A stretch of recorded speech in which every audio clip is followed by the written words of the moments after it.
Hello friends, welcome to ஸ்வீஹிரி channel. இன்றைய நாள் அனைவருக்கும் நல்லதொரு நாளாக அமையணும்னு நான் மனதார வேண்டிக்கிறேன். இன்றைக்கி அதிகாலையிலிருந்து மதியம் வரைக்கும் நான் செய்த வேலைகளை விலாகாக கொடுத்துருக்கேன். வீடியோ முழுதுமே பார்த்துட்டு விலாக் பிடிச்சிருந்துச்சின்னா சேனலை மறக்காமல் சப்ஸ்கிரைப் பண்ணிக்கோங்க. நிறைய சிஸ்டர் வந்து பார்த்திங்கன்னா கமெண்ட்ஸில் அடிக்கடி கேட்டுக்கிட்டே இருந்தீங்க, அக்கா உங்களுடைய ப்ரெக்னன்சி ஸ்டோரியை சொல்லுங்கன்னு சொல்லிட்டு. நானும் லைவ் போடும்போதெல்லாம் விலாகில் சொல்கிறேன்னு இருந்தேன். சரி நீ கண்டிப்பாக சொல்லிடலான்னு சொல்லிட்டு தான் அதற்கான விலாக் இது. அப்புறம் வந்து காலை வேலைகள்லாம் இன்றைக்கி வந்து விநாயகருக்கெலாம் அபிஷேகம்லாம் பண்ணி மஞ்சள் குங்குமம்லாம் வச்சு பூஜைகள்லாம் முடிச்சுட்டு மதியம் சாப்பாடு இன்றைக்கி பார்த்திங்கன்னா வெஜிடபிள் பிரியாணி தான் செஞ்சுருந்தேன். வீடியோ முழுதுமே பாருங்கள், கொஞ்சம் இன்ட்ரெஸ்டிங்காக இருக்கும். வாங்க இப்போ வீடியோக்குள்ளே போகலாம். பொதுவாக வந்து சொல்லுவாங்க இல்லையா, மழை பெய்கிறதும் மக்கட்பேரும் மகேசன் தீர்ப்புன்னு சொல்லிட்டு. பிரசவ நேரத்தில் வந்து நமக்கு குழந்தை எப்படி பிறப்பாங்க, எந்த டைம் என்னென்னு நம்ம கையில் ஒன்றுமே சொல்ல முடியாது. அந்த நேரத்தில் என்ன நடக்குதோ அதுதான் வந்து நம்ம கடவுளோட அனுகிரகத்தால் அது நடக்கிற விஷயந்தான் அப்படின்னு தான் வந்து நம்ம சொல்லலாம். என்னுடைய ப்ரெக்னன்சி ஸ்டோரி வந்து பார்த்திங்கன்னா கொஞ்சம் மிராக்கிள்னு தான் சொல்லுவேன். ஏன்னா வந்து பார்த்திங்கன்னா பாப்பாவுக்கு வந்து தலை திரும்பவே இல்லை. அப்போ வந்து டாக்டர் சொல்லியிருந்தாங்க, உனக்கு வந்து நார்மல் டெலிவரி ஆகாது, ஆப்ரேஷன் தான் பண்ணணும் அப்படின்னு சொல்லவும் எனக்கு ரொம்ப ஒரு கஷ்டமாக போயிடுச்சு. ஏன்னா நான் வந்து ஸ்டார்டிங்லேருந்தே பாப்பா நான் வந்து கன்சீவ் ஆனதுலேருந்தே எனக்கு வந்து நார்மல் தான் ஆகணும் அப்படின்னு சொல்லிட்டு மைண்ட் வந்து அப்படியே செட் ஆகிட்டேன். அப்படி சொன்னாங்க. 9 மந்த்து ஸ்கேனில் வரைக்கும் எண்டு வரைக்கும் கூட அவங்க வந்து தலை திரும்பவே இல்லை. இந்த வீடியோ விலாக் வந்து எதுக்கு போடுறேன்னா, சில பேர்லாம் சொல்லலாம், உங்களுடைய பர்சனல் இதெல்லாம் வந்து எதுக்கு இதில் சொல்லிகிட்டு இருக்கிறீங்க, வேலையா கதையா அப்படின்னு சொல்லிட்டு. நான் வந்து எனக்கு வந்து பாப்பா திரும்பலை அப்படின்னு சொல்லவும் இந்த யூடியூப்பில் வந்து பார்த்திங்கன்னா 4 மணிக்கு மாடிக்கு எடுத்துகிட்டு போயிடுவேன். மொபைலை எடுத்து போய் சர்ச் பண்ணிக்கிட்டே இருந்தேன். ஏதாவது ஒரு வீடியோ வந்து பார்த்திங்கன்னா நார்மல் டெலிவரி ஆகும், பேபி வந்து ப்ரீச் பொசிஷனில் இருந்தாலும் நார்மல் ஆகும் அப்படின்னு சொல்லிட்டு சொல்லுவாங்களான்னு பார்த்தா ஒரு வீடியோ கூட இல்லை. ஃபுல்லுமே எல்லாமே வந்து பார்த்திங்கன்னா ஆப்ரேஷன் பண்ணுறத பற்றி தான் வந்து வீடியோ வந்து வந்துக்கிட்டே இருக்கும். அப்போ வந்து நமக்கு வந்து அந்த டயத்தில் ஒரு மோட்டிவேஷனால வந்து யாராவது ஒரு பாசிட்டிவாக ஒரு வார்த்தை சொன்னாலே போதும் நமக்கு. அதை தான் நம்ம வந்து எதிர்பார்ப்போம். அதனால தான் வந்து வீடியோ கொடுக்கலாம் அப்படின்னு சொல்லிட்டு எத்தனையோ சிஸ்டர்ஸ் வந்து பார்த்திங்கன்னா கொஞ்சம் மோட்டிவேஷனால நம்ம வந்து சொன்னோம்னா அவங்களுக்கும் கொஞ்சம் நல்ல தைரியமாக இருக்கணுங்கிறதுக்காக தான் வந்து என்னுடைய அனுபவத்தை இந்த வீடியோவில் வந்து ஷேர் பண்ணிக்கிறேன். பாப்பாவோட பிறந்த தேதி வந்து பார்த்திங்கன்னா நவம்பர் மாதம் தான் வந்து பிறந்தாங்க. 26/11/2020 தான் பாப்பாவோடைய பிறந்த டேட்டு. 5 மந்த்து ஸ்கேன் வரைக்கும் கரெக்டாக இருந்தது. எல்லாமே நல்லா தண்ணி சத்து அளவுலேருந்து பாப்பாவோட பாடி கண்டிஷன்லேருந்து எல்லாமே சூப்பராக இருந்தது. அப்புறம் வந்து பார்த்திங்கன்னா 7 மந்த்தில் எனக்கு வந்து வளைகாப்பு போட்டுட்டு அம்மா ஊருக்கு போயிருந்தோமா. அப்போ வந்து கிட்டத்தட்ட பார்த்திங்கன்னா இங்கேருந்து அம்மா வீட்டுக்கு வந்து ஒரு டிஸ்டன்ஸ் தூரம் பார்த்திங்கன்னா 400 கிலோமீட்டர் வந்து இடைவெளி இருக்குது. அப்படிங்கிற பொழுது வேனில் வந்து உட்காந்தே தான் போனோம். இடையிலலாம் எங்கேயுமே இறங்கலை, ஸ்ட்ரைட்டாக போயாச்சு ஈஸியாருங்கிறதுனால வந்து பார்த்திங்கன்னா கொஞ்சம் நம்ம வீட்டுக்கு ஒரு 100 கிலோமீட்டருக்கு இடையில தான் நிறுத்தி பார்த்திங்கன்னா எல்லா டீ காஃபிலாம் குடிக்க ரெஸ்ட் ரூம்லாம் எடுத்துக்கிட்டோம். அந்த டயத்துலையா என்னன்னு தெரில, எனக்கு சரியாக தெரில. பாப்பா வந்து அப்படியே மூமெண்ட்டே இல்லாமல் அப்படியே உட்காந்த மாதிரிக்கே நான் வந்து இப்போ 400 கிலோமீட்டருங்கும்போது நம்ம ஒரு அரை மணி நேரமாச்சும் கொஞ்சம் வந்து எழுந்துச்சு நம்ம அந்த வேன்லேருந்து வாக்கிங் போயிருந்துக்கலாம். நான் அப்படி பண்ணவே இல்லை, உட்காந்தே தான் இருந்தேன்னா அதனால என்னன்னு தெரில, பேபி மூமெண்ட்டே இல்லாமல் அப்படியே உட்காந்துட்டாங்க. ஒரு 2 நாள் வரையும் பார்த்திங்கன்னா எந்த ஒரு மூமெண்ட்டுமே இல்லை. அப்போ எனக்கே கொஞ்சம் வந்து பயமாக போச்சு, என்னடா எந்த ஒரு மூமெண்ட்டுமே இல்லாமல் இருக்கா அவங்க அப்படின்னு சொல்லிட்டு.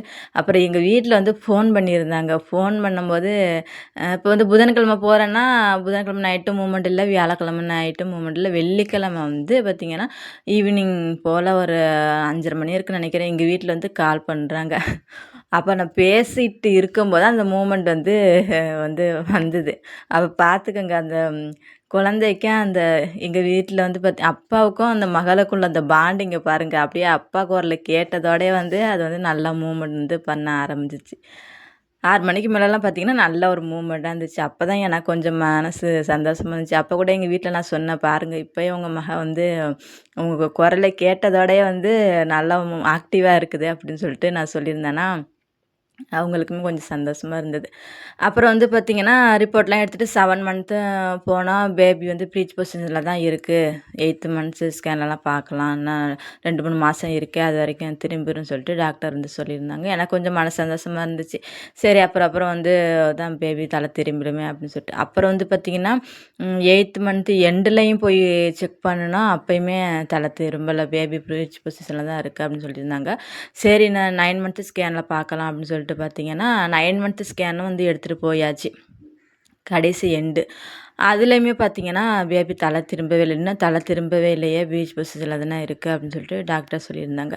எப்பொழுதுமே எனக்கு வந்து பார்த்தீங்கன்னா, அந்த வாழை இலையில போட்டு சாப்பாடு அந்த பாப்பா கன்சீவா இருக்க டயத்துலலாம் வந்து பார்த்தீங்கன்னா, சைவ சாப்பாடு ரொம்ப பிடிக்கும். ஹோட்டல் சாப்பாடு தான் வந்து பார்த்தீங்கன்னா, மெயினா வந்து பிடிக்கும். அந்த வாழை இலையில போட்டு அந்த சைவம் சாப்பாடு கூட்டுலாம் சாப்பிட்றது ரொம்ப பிடிக்கும். அப்போ வந்து 9 மந்த்து ஸ்கேன்லாம் பார்த்து முடிச்சுட்டு, அவங்க சொல்லவுமே எனக்கு மனசு ரொம்ப வந்து கஷ்டமா போயிடுச்சு. என்னடா இப்படி சொல்கிறாங்களேன்னு சொல்லிட்டு, அப்புறம் வந்து ஹோட்டலுக்கு வந்து கூட்டிட்டு போயிருந்தாங்க. சுத்தமா வந்து பார்த்தீங்கன்னா, அந்த சாப்பிட்றதுக்கான ஒரு எண்ணமே வரல. ஏன்னா நம்ம மைண்டு ஃபுல்லும் தான் வந்து இந்த மாரி இருக்குது. என்னடா இப்படி சொல்கிறாங்கன்னு சொல்லிட்டு, அந்த நேரத்தில வந்து சாப்பாடும் தோணல. அப்புறம் வந்து ஹோட்டல்லாம் சாப்பிட்டுட்டு வந்து வீட்டுக்கு வந்துட்டோமா, அப்புறம் 9 மந்த்து ஸ்கேன்லாம் பார்த்து முடிச்சுட்டு வந்து பாத்து செக்கப்புக்கு வந்து போயிருந்தோம். பாப்பாவுக்கு வந்து 26/11/2020 டேட் ஆஃப் பர்த்து. நான் வந்து ஒரு 17ஆம் தேதியோ போல் வந்து நார்மல் செக்கப்புக்காக ஜிஹெச்ல தான் நான் எப்போதுமே பார்த்துக்கிட்டேன். ப்ரைவேட்ல வந்து பார்த்தீங்கன்னா, ரிப்போர்ட்லாம் எல்லாம் பார்ப்பேன். ஆனா வந்து அட்மிட் பண்ணுறது வந்து பார்த்தீங்கன்னா, ஜிஹெச்ல தான் நம்ம அட்மிட் ஆக்கணும் அப்படின்னு சொல்லிட்டு ஜிஹெச்லேயே வந்து பார்த்துக்கிட்டு இருந்தேன். அப்போ வந்து பார்த்துட்டு வந்து சொல்லியிருந்தாங்க. 9 மந்த்து ஸ்கேன் எங்கம்மான்னு சொல்லி கேட்டிருந்தாங்க. அதில வந்து பார்த்தீங்கன்னா, ப்ரீச் பொசிஷன்ல தான் இருக்கு அப்படின்னு சொல்லிட்டு, நல்லா எல்லாமே செக் பண்ணிட்டு, அப்புறம் வந்து ஹெட் டாக்டர்ன்னு சொல்லுவாங்க இல்லையா ஜிஹெச்ல, அவங்க சொல்லியிருந்தாங்க, "இல்ல தலையெல்லாம் திரும்பிரும்." அ அப்படின்னு சொல்லிட்டு சொல்லி, அந்த ஹெட்டு வந்து மூவ்மெண்ட்லாம் வந்துரும்ன்னு சொல்லிட்டு, அந்த ரிப்போர்ட்லலாம் எழுதி குடுத்துருந்தாங்க. அப்பதான் எனக்கு வந்து கொஞ்சம் மனசு வந்து ரிலாக்ஸா இருந்தது. ஏன்னா, அந்த ஹெட் டாக்டரே சொல்லிட்டாங்கன்னா, நம்ம நார்மல் தான் ஆகும் அப்படின்னு சொல்லிட்டு, அப்புறம் வந்து வந்துட்டோம் வீட்டுக்கு. ஒரு 17ஆம் தேதி போல தான் செக் பண்ண போயிருந்தேன்னு நெனைக்கிறேன். அப்புறம் சொல்லியிருந்தாங்க, "ஒரு 2, 3 நாள் கழிச்சு வாங்கம்மா" அப்படின்னு சொல்லிட்டு. அப்புறம் 19ஆம் தேதியோ என்னமோ போயிருந்தேன். போகும்போது பார்த்தீங்கன்னா, கர்ப்பவாயெல்லாம் ஓப்பனா இருக்கு. உங்களுக்கு வந்து அட்மிட் ஆயிக்கிங்கன்னு சொல்லியிருந்தாங்க. அப்போ வந்து இங்க வீட்ல யாருமே இல்ல. நானும் என்னோட கணவர் தான். அப்புறம் வந்து அப்புறம் அம்மாவும் இல்ல. எங்க வீட்ல மாமியாரும் பார்த்தீங்கன்னா, கொஞ்சம் வெளியில வேலையா போயிட்டாங்களா, ஊருக்கு. ஏன்னா வந்து டேட் தான் 26 வரைக்கும் இருக்கு. நம்ம 20ஆம் தேதிக்கு மேல எல்லாருமே இருக்கலாம்னு சொல்லிட்டு பார்த்தது பார்த்தீங்கன்னா, திடீர்னு 19ஆம் தேதி போலலாம் அட்மிட் ஆக சொல்லிட்டாங்க. எனக்கு வந்து பார்த்தீங்கன்னா, நார்மல் டெலிவரி ஆகுறதுக்கு முக்கியமான ஒரு காரணம் என்னன்னு பார்த்தீங்கன்னா, நல்லா வந்து நான் வாக்கிங் பண்ணுவேன். 5 மாசத்துக்கு மேல ஆயிருச்சுன்னு வச்சுக்கோங்களேன், கிட்டத்தட்ட 6 மாசம் வந்து நம்ம ஸ்டார்ட் ஆயிருச்சுன்னா, நல்லா வந்து நீங்க வந்து நடக்கலாம். நான் வந்து ஒரு சாப்பாடுலாம் முடிச்சுட்டு ஒரு 4:30 மணியே போல வந்து பார்த்தீங்கன்னா, நான் வீட்டு மாடிக்கு வந்து போயிருவேன். போயிட்டு கிட்டத்தட்ட 1 மணி நேரம் நல்லா வந்து பொறுமையா நல்லா நமக்கு பிடிச்ச பாட்டா இருக்கட்டும், இல்லன்னா நமக்கு இன்ட்ரெஸ்ட்டா என்னென்னலாம் ஒரு மூவியா இருக்கட்டும், ஒரு காமெடியா இருக்கட்டும், அதெல்லாம் வந்து மொபைல்ல போட்டு விட்டுட்டு, அது பார்த்துக்கிட்டே நான் நல்லா வந்து நடந்துகிட்டே இருப்பேன். அது வந்து எனக்கு ரொம்ப ஒரு அந்த டெலிவரி டைம்ல ரொம்ப எனக்கு கை கொடுத்ததுன்னே சொல்லலாம். ஏன்னா வந்து பார்த்தீங்கன்னா, அப்போ வந்து ஆ சொல்லியாச்சு. அப்புறம் எங்க வீட்ல வந்து மாமியார் எல்லாருமே வந்துட்டாங்களா, அம்மாவுக்குமே சொல்லியாச்சு. அது வந்து பார்த்தீங்கன்னா, நிவார் புயல் வந்துச்சுல்ல, அந்த டைம் தான் வந்து பார்த்தீங்கன்னா, பாப்பா பொறக்கிற டைம். சரியான மழையும், காத்தும், புயல்லாம் சொல்லியிருந்தாங்க. அங்க ஊர்லலாம் வந்து பார்த்தீங்கன்னா, மழை, காத்து எல்லாம் அடிச்சு அந்த வேலி கீலி எல்லாமே சாஞ்சு போச்சு. ரொம்ப ஒரு என்ன சொல்றது? மழையும் தண்ணியுமா இருந்தது. இங்கெல்லாம் வந்து பார்த்தீங்கன்னா, பிரெக்னன்சியா உள்ளவங்க கன்சீவா இருக்கிறவங்க எல்லாரையுமே வந்து ஜிஹெச்ல வந்து கொண்டு போய் விட்டுட்டாங்க. ஏன்னா, அந்த டைம்ல ஏதாச்சும் ஒண்ணுனா நம்ம வந்து எமர்ஜென்சிக்கு வர முடியாது அப்படின்னு சொல்லிட்டு, எல்லா பிரெக்னன்சியும் வந்து பார்த்தீங்கன்னா, லேடீஸையுமே ஜிஹெச்ல கொண்டு போய் விட்டுட்டாங்க. அந்த ஒரு டைம் பார்த்தீங்கன்னா, மறக்கவே முடியாது. இன்னும் ஊருக்கெல்லாம் போனோம்னா சில பேர்லாம் சொல்லுவாங்க, "பாப்பா நிவார் புயல் வருது" அப்படின்னு சொல்லிட்டு ஒரு பேர் வச்சு இன்னுமே கூப்பிடுவாங்க. அப்படி இருக்கும்போது வந்து பார்த்தீங்கன்னா, நானும் வந்து ஒரு 20, 21ஆம் தேதி போலலாம் அட்மிட் ஆகிட்டேன் ஜிஹெச்ல. அம்மாகிட்டலாம் சொல்லியாச்சு. அப்புறம் ஊர்லேருந்து பார்த்தீங்கன்னா, எங்க நாத்தனார், சின்ன நாத்தனார் எல்லாருமே வந்து வந்துட்டாங்க. 22ஆம் தேதி கரெக்ட்டா போய் வந்து அட்மிட் ஆகுறது. அட்மிட் ஆனத உடனே பார்த்தீங்கன்னா, எல்லாமே செக் பண்ணலாம் ஆரம்பிப்பாங்க இல்லையா? கிட்டத்தட்ட வந்து அந்த அ லேபர் வார்ட்ல தான் வந்து வச்சிருப்பாங்க. இப்போ வந்து ஜிஹெச்லேயும் பார்த்திங்கன்னா நல்லா பார்ப்பாங்க அந்த ஜிஹெச்சில். இப்போ புதுசா வந்து அட்மிட் ஆகுறவங்க ஒரு 3 பேரா வச்சு வந்து அந்த எமர்ஜென்சி வார்டு இருக்கு இல்லையா? குழந்தை லேபர் வார்டு, குழந்தை பிறக்கிற இதுலேயே வந்து வச்சு புதுசா வர வர வந்து ஆளெல்லாம் வெளிய எடுத்துருவாங்க. நார்மல் வார்டுக்கு வந்து நம்ம விட்டுருவாங்க. அதுவரைக்கும் ஒரு 3 நாளைக்கு வந்து யாரா இருந்தாலுமே அந்த வார்டில தான் வச்சு நம்மளெல்லாம் செக் பண்ணிட்டே இருப்பாங்க. அப்போ வந்து பார்த்திங்கன்னா, செக் பண்ணும்போதெல்லாம் 2, 3 அக்காக்கெல்லாம் குழந்தைலாம் பிறக்குமா, அதை பார்த்ததோடயே நமக்கு வந்து சொல்கிறது இப்படி என்னடா நம்ம பண்ண போகிறோம் அப்படிங்கிற மாதிரிக்க இருந்தது. இருந்தாலும் மனசில் ஒரு தைரியம். நான் வந்து பார்த்திங்கன்னா, பாப்பா வந்து நான் கன்சீவாக இருந்த டயத்துலேருந்து குழந்த பிறக்கிற வரைக்கும் என் மைண்டு செட் வந்து பார்த்திங்கன்னா, நமக்கு வந்து நார்மல் தான் ஆகும், ஆப்ரேஷன் ஆகாது அப்படின்னு சொல்லிட்டு நான் ஒரு மைண்டு அப்படியே அசைக்க முடியாத ஒரு நம்பிக்கையில் வந்து இருந்தேன். டாக்டர் வந்து உனக்கு சிசேரியன் தானே ஆகும் அப்படி இப்படின்னு சொல்லியிருந்தாலுமே, அது என்னமோ என் உள்ளுணர்வில் வந்து நமக்கு நார்மல் தான் ஆகும் அப்படிங்கிற ஒரு எண்ணம் வந்து எனக்குள்ளே இருந்துக்கிட்டே இருந்துச்சு. அதனாலயே என்னவோ அதுக்கான சூழ்நிலை வந்து அமைச்சிருக்கலாம்னு சொல்லலாம். அப்புறம் வந்து பார்த்திங்கன்னா, கரெக்டாக வந்து சொல்லிட்டாங்க 26ஆம் தேதி வந்து ப்ரெக்னன்சி நம்ம டேட்டு முடிஞ்சிரும். உங்களுக்கு 25ஆம் தேதிக்குள்ளே பெயின் வந்தால் தான் உங்களுக்கு வந்து நார்மல் டெலிவரி பார்ப்போம். அப்படி இல்லைன்னா உங்களுக்கு ஆப்ரேஷன் தாம்மா பண்ணணும் அப்படிங்கிற மாதிரி சொல்லிட்டாங்க. எனக்கு மனசில் வேறு என்னடா அப்படி சொல்கிறாங்க அப்படின்னு சொல்லிட்டு ஒரு எண்ணோட்டமாகவே இருந்தது. சரின்னு சொல்லிட்டு இங்கே நாத்தனார்கிட்ட வந்து அந்த ஜீரக தண்ணி இருக்கு இல்லையா? சரி அது வச்சு எடுத்துட்டாங்க. சில பேர் சொல்லுவாங்க அது குடித்தா நல்லதுன்னு சொல்லிட்டு, அதையுமே கொஞ்சம் வந்து குடித்து பார்த்தேன். கொஞ்சம் நல்லா தான் இருந்தது. நல்லா ஆனால் பெயின் வந்தால் மட்டும்தான் உங்களுக்கு வந்து நார்மல் ஆகும் அப்படின்னு சொல்லிட்டு என்ன சொல்லிட்டாங்க. பாப்பா தான் தலை திரும்பவே இல்லையா கடைசி வரைக்குமே பார்த்திங்கன்னா, தலை மேலேயே தான் இருந்தது. அதன் பிறகு வந்து என்ன சொல்கிறது, அந்த ஜீரக தண்ணியை குடிச்சிட்டு நைட் வந்து படுத்துட்டேன். கரெக்டாக வந்து நைட்டு ஒரு 2 மணிக்கெலாம் வந்து லைட்டாக வந்து பெயின் வந்து வர ஆரம்பிச்சிருது. 26ஆம் தேதி காலையில் வந்து பார்த்திங்கன்னா ஒரு 6:45 இருக்கும். அப்போ வந்து லைட்டாக வந்து பெயின் நல்லா வந்து கொஞ்சம் கொஞ்சமாக வந்து வலிக்க ஆரம்பிச்சிது. ஒரு 7 மணி 7:15 போலலாம் வந்து கொஞ்சம் வந்து ஸ்டார்ட் ஆயிடுச்சுன்னு நினைக்கிறேன். நல்லா பெயின் வந்து வர ஆரம்பிச்சிது. அப்போ வந்து ரவுண்ட்ஸுக்கு வந்து பார்த்திங்கன்னா, டாக்டர்லாம் ஒரு 10 மணி போல் வருவாங்க. வரும்போதும் நார்மலாக எல்லாருமே செக் பண்ணிவிட்டு பார்த்துட்டும் போயிருந்தாங்க. அப்போ வந்து எனக்கு வந்து 26ஆம் தேதி டேட்டுங்கிறதுனால டாக்டரே வந்து கேட்டிருந்தாங்க, வெண்ணிலா யாரும்மா அப்படின்னு சொல்லி கேட்டிருந்தாங்க. நான் தான் மேடம் அப்படி சொல்லியிருந்தேன்.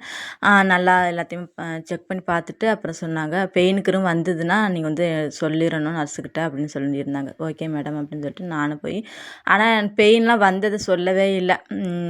அது என்னன்னு தெரியல, அந்த நேரத்தில் வந்து அந்த பெயின் வலியை தான் வந்து நம்ம வந்து பார்த்துட்டு இருக்க வேண்டியதாக இருந்துச்சே தவிர, எனக்கு வந்து அவங்கள்ட்ட சொல்லணுங்கிற ஒரு தோணலை. 10 மணிக்கெலாம் வந்து பார்த்திங்கன்னா ரவுண்ட்ஸ் எல்லாத்தையுமே முடிச்சுட்டு வந்து போயிட்டாங்க. போகவும் ஒரு 11:30 மணியை போலலாம் இருக்கும். என்னால் வந்து பெயின்லாம் தாங்கவே முடியலை. காலையில் எங்கள் வீட்டிலலாம் வந்து பார்த்திங்கன்னா சாப்பாடெலாம் வாங்கி கொடுத்துட்டு போயிட்டாங்க. வந்து நம்மளை வந்து செக் பண்ணி பார்க்குறவங்க வந்து இல்லை சார் விசிட்டுக்கு வரவங்களாம் வந்து சாப்பாடெலாம் வாங்கி கொடுக்கலாம் இல்லையா, எப்போதுமே சாப்பாடெலாம் வந்து ஒரு 7 மணி போல் வாங்கிட்டு போயிட்டாங்க. என்னால் ஒரு வாய் கூட வந்து சாப்பாடு எடுத்தே வைக்கவே முடியல. அவ்வளோ ஒரு பெயினாக இருந்தது. அப்புறம் 11:30 மணிக்கு மேலெலாம் வந்து பார்த்திங்கன்னா பெயின் வந்து தாங்கவே முடியல. அதோட வந்து பக்கத்தில் அந்த சிஸ்டர்ஸ்லாம் வந்து போய் அந்த நர்ஸ்கிட்ட வந்து சொல்லியிருந்தாங்க, சிஸ்டர் அந்த வெண்ணிலாங்கிற பேஷண்ட்டுக்கு வந்து ரொம்ப பெயினாக இருக்கான்னு சொல்லவும், அவங்க வந்து என்ன வந்து சத்தம் போட்டாங்க, ஏம்மா நாங்கள் வந்து அதுக்காக தானம்மா இருக்கிறோம், அவங்களுக்கு வந்து ஏதாவதுன்னா சொல்ல மாட்டீங்களாம்மா எங்ககிட்ட அப்படின்னு சொல்லிட்டு கொண்டு போய் அந்த லேபர் வார்டிலே கொண்டு போய் விட்டுட்டாங்க. கரெக்டாக வந்து அட்மிட்டு உள்ளே போகும்பொழுது ஒரு 12:30 மணி இருக்குதுன்னு நினைக்கிறேன். அப்புறம் வந்து அந்த பெயின் அந்த இதெல்லாம் போடுவாங்க இல்லையா, குளுக்கோஸ் மாதிரிலாம் போட்டு அதெல்லாம் மருந்தெல்லாம் போடுவாங்க இல்லையா, அதெல்லாம் போடவும் ரொம்ப வந்து பெயின் வந்து வர ஆரம்பிச்சிருச்சு. கிட்டத்தட்ட வந்து பார்த்திங்கன்னா காலையில் 6:45க்கு வந்த பெயினானது வந்து பார்த்திங்கன்னா 3, 4 மணி வரைக்குமே வந்து பெயின் வந்து இருக்க தான் செஞ்சது. அந்த நாள் ஃபுல்லுமே பெயின் இருந்ததுன்னு சொல்லலாம். அப்புறம் கடைசி வரைக்கும் ஒரு 3:30 மணி ஆயிடுச்சு. அப்புறம் டாக்டர் சொன்னாங்க, இன்னமும் தலை திரும்பவே இல்லையாம்மா, உள்ளுக்குள்ளே பாப்பா வந்து ரொம்ப வந்து மூச்சு திணறலா இருக்குமா உனக்கு அப்படின்னு சொல்லிட்டு சொல்ல ஆரம்பிச்சிட்டாங்க. எனக்கு வேறு பயமாக போயிடுச்சு, என்னடா அப்படி சொல்கிறாங்களே அப்படின்னு சொல்லிட்டு அப்புறம் புஷ் பண்ணு சொல்லிகிட்டே இருந்தாங்க. கடைசி வரைக்குமே பாப்பா பார்த்திங்கன்னா 3:50 வரைக்குமே தலை திரும்பவே இல்லை.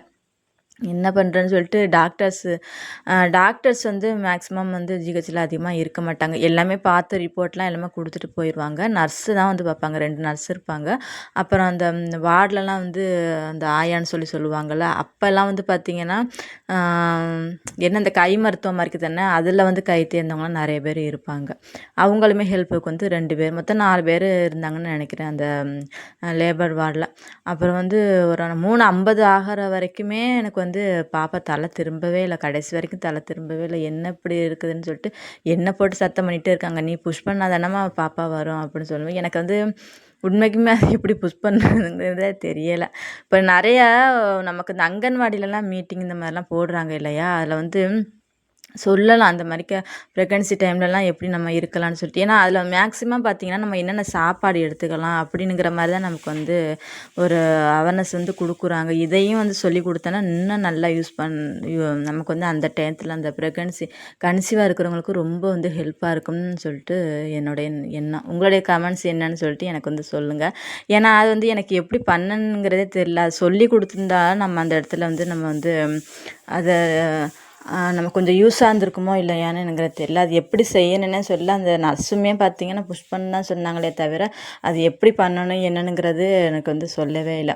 அப்புறம் தம்பிக்கெலாம் வந்து பார்த்திங்கன்னா டாக்டர்லாம் பக்கத்தில் இருந்தாங்க. அவங்களாம் சொல்லியிருந்தாங்க அந்த குத்துக்கால் மறைக்க போடுமா அப்படின்னு சொல்லியிருந்தாங்க. அப்போ தான் எனக்கு வந்து புரிஞ்சது, நமக்கு வந்து சொல்லி கொடுக்குற ஆள் இருந்தாங்கன்னு கரெக்டாக இந்த மெத்தடெலாம் நம்ம செய்யணும்னு சொன்னோம்னா ஈஸியாக இருக்கும். அது வந்து கொஞ்சம் அந்த நமக்கு வந்து இந்த நர்ஸிங்லாம் சாரி இந்த அங்கன்வாடிலலாம் மீட்டிங் போடும்போது சொல்லி கொடுத்தாங்கன்னா ரொம்ப நல்லாயிருக்குன்னு சொல்லிட்டு நான் நினைக்கிறேன். அப்புறம் 3:50 ஆயிடுச்சு கிட்டத்தட்ட.